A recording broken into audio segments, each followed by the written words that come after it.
Across the globe, there are many Muslim communities and sects that have developed over time, each with its own perspectives and ideologies. The two largest groups are known as Sunnis and Shias. In our previous video, we explored the origins of the Sunni-Shia split, tracing the deep historical roots that have shaped the Muslim world for centuries. We discussed the life of Ali ibn Abi Talib, the events at Saqifa, and the critical moments that set the stage for a divided ummah. Today, we turn our focus to the next chapter in this unfolding story, the turbulent years of Uthman ibn Affan's caliphate, his tragic assassination, and the chain of events that would lead to the First Fitna, a civil war that would forever change the course of Islamic history. As we move forward, we enter the period of Uthman ibn Affan's caliphate, a time marked by both growth and growing unrest. Uthman, the third caliph, was respected for his piety, but his leadership faced serious challenges. His close ties with the powerful Umayyad clan led to accusations of favoritism, as he placed his relatives in key positions across the expanding Islamic empire. What started as minor complaints soon grew into widespread dissatisfaction, especially among some of the Prophet Muhammad's closest companions and the broader Muslim community. Over time, the criticisms against Uthman's rule became louder. Many believed that the principles of justice and equality that had defined the early Islamic state were being compromised. In cities like Kufa, Basra, and especially in Egypt, opposition to Uthman's leadership grew stronger. The situation escalated in 656 CE, when a group of rebels from Egypt surrounded Uthman's home in Medina. Despite efforts by leaders like Ali ibn Abi Talib, who even sent his sons Hassan and Hussein to protect Uthman, the rebels were determined to see their demands met. Tragically, Uthman radiallahu anhu was killed in his own home, marking a pivotal moment in Islamic history. His death left the Muslim community in a state of confusion and uncertainty, with no clear successor. The power vacuum that followed quickly became a source of conflict, with different groups vying for control of the caliphate. Amid the turmoil, Ali radiallahu anhu, the Prophet's cousin and son-in-law, was chosen as the fourth caliph. However, his leadership was immediately challenged by some prominent figures, including Aisha bint Abu Bakr, the widow of the Prophet Muhammad, Talha ibn Ubaydullah, and Zubair ibn al-Awam, who had supported Uthman. They believed that justice had not been done for Uthman's killers, and therefore they questioned Ali's legitimacy as caliph. This disagreement over Ali's leadership set the stage for the First Fitna, a civil war that would deeply divide the Muslim community and have lasting consequences for Islamic history. As the unrest surrounding Ali's leadership grew, the seeds of conflict began to take root, leading to a significant and fateful journey. Aisha radiallahu anha, one of the most revered and influential women in Islamic history, was deeply troubled by the events that had transpired. As the widow of the Prophet Muhammad and a respected scholar in her own right, her voice carried immense authority. Alongside Talha and Zubair, both of whom were senior companions of the Prophet and known for their dedication to the early Islamic community, Aisha began to rally support against what they perceived as the injustice surrounding Uthman's assassination and the subsequent failure to hold the perpetrators accountable. Their goal was clear: to challenge Ali's rule and seek justice for Uthman's murder. As they journeyed from Medina toward Basra, their message resonated with many across the regions they passed through. The group's numbers swelled as more supporters joined their cause, driven by a shared sense of outrage and a desire to restore what they saw as the rightful order. The choice to march on Basra was not incidental.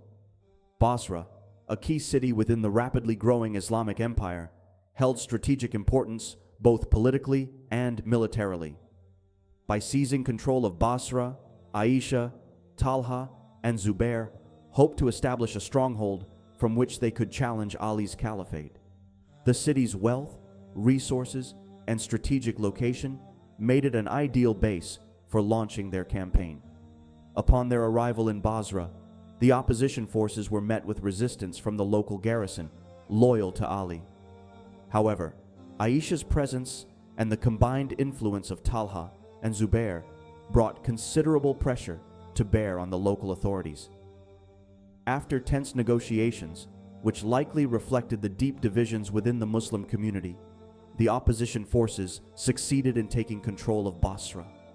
With Basra under their control, Aisha, Talha, and Zubair had effectively declared their intentions to confront Ali's leadership. The capture of Basra was more than just a tactical victory. It was a symbolic moment that signaled the opposition's readiness to fight for what they believed was a just cause. The situation had now reached a critical juncture, and the stage was set for a conflict that would not only determine the immediate future of the caliphate, but also shape the course of Islamic history for generations to come. When Ali learned of the actions of Aisha, Talha, and Zubair in Basra, he understood that the situation had escalated beyond mere political disagreement. It was now on the brink of open conflict. The news that they had seized control of Basra and gathered a significant following sent a clear signal that they were serious about challenging his authority. Recognizing the gravity of the situation, Ali swiftly began to organize his forces in Kufa, which had become his stronghold. Ali was not a man who sought conflict, especially against fellow Muslims. Throughout his life, he had been known for his wisdom, courage, and deep commitment to the principles of Islam. As the cousin and son-in-law of the Prophet Muhammad, he held a special place in the hearts of many, and his reluctance to engage in battle reflected his desire to maintain the unity of the Ummah. Nevertheless, Ali knew that he had to act decisively. He mobilized his troops and set out towards Basra, aiming to confront the opposing forces. As the two armies drew closer, both sides were acutely aware of the potential consequences of a battle. Efforts were made to avoid bloodshed. Envoys were sent, messages were exchanged, and there were serious attempts at negotiation. Ali was particularly keen on finding a peaceful solution. He knew that a civil war among Muslims could have devastating effects on the nascent Islamic State. Despite these efforts, the tensions between the two sides were too deep-rooted to be easily resolved. The grievances over Uthman's assassination, the questions of justice, and the legitimacy of Ali's caliphate created a deep divide that negotiation alone could not bridge. Distrust and suspicion were high, and each side was convinced of the righteousness of their cause. In the end, the peace talks failed, and both armies braced themselves for what seemed like an unavoidable battle. The prospect of Muslim fighting against Muslim weighed heavily on Ali's heart, but he understood that the survival and stability of the Islamic State might depend on the outcome of this confrontation.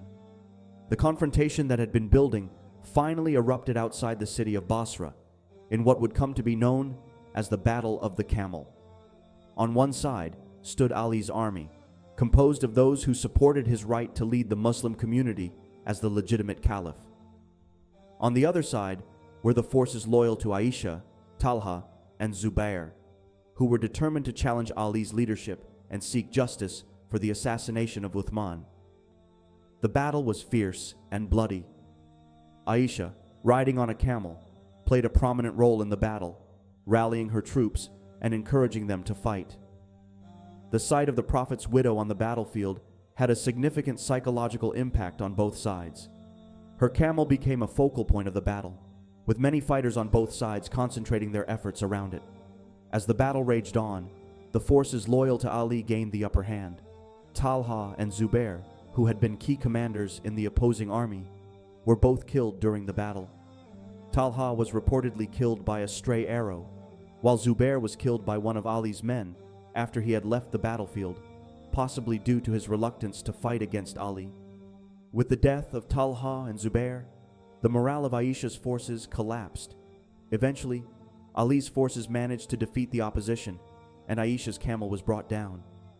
The fall of the camel symbolized the end of the battle, with Ali's forces emerging victorious. Ali emerged victorious, but the victory was bittersweet. The Battle of the Camel had seen Muslims fighting Muslims, and the bloodshed left deep scars that would take years to heal. For Ali, the victory came at a great cost, not just in lives lost, but in the further division of the Ummah, a division that would continue to have a lasting impact throughout Islamic history. After the battle, Ali treated Aisha with respect and care. He ensured her safe return to Medina, where she lived out the rest of her life away from political affairs. Ali, however, faced the daunting task of trying to reunite a deeply divided Muslim community. The Battle of the Camel had far-reaching consequences for the early Islamic community. It was the first major battle in the First Fitna and set a precedent for the use of force in resolving political disputes within the Muslim community. The battle deepened the divisions between different factions, laying the groundwork for further conflicts, including the subsequent Battle of Siffin between Ali and Muawiyah, the governor of Syria, which we will get into in our upcoming video. The battle also had a profound impact on the perception of the caliphate and the nature of leadership in Islam. The involvement of prominent companions of the Prophet on opposing sides led to a lasting legacy of division and debate within the Muslim world, particularly between Sunni and Shia Muslims. The Shia, who supported Ali and believed in his rightful leadership, viewed the battle as a tragic moment in which the rightful caliph was opposed by those who had strayed from the true path. The Battle of the Camel remains a key event in Islamic history, symbolizing the deep and enduring challenges of leadership, justice, and unity within the Muslim community. It is remembered as a tragic and painful chapter, one that marked the beginning of a series of conflicts that would shape the course of Islamic history for centuries to come. As we delve deeper into the series, make sure to hit the subscribe button and hit the bell icon to stay notified of our upcoming videos. Till next time.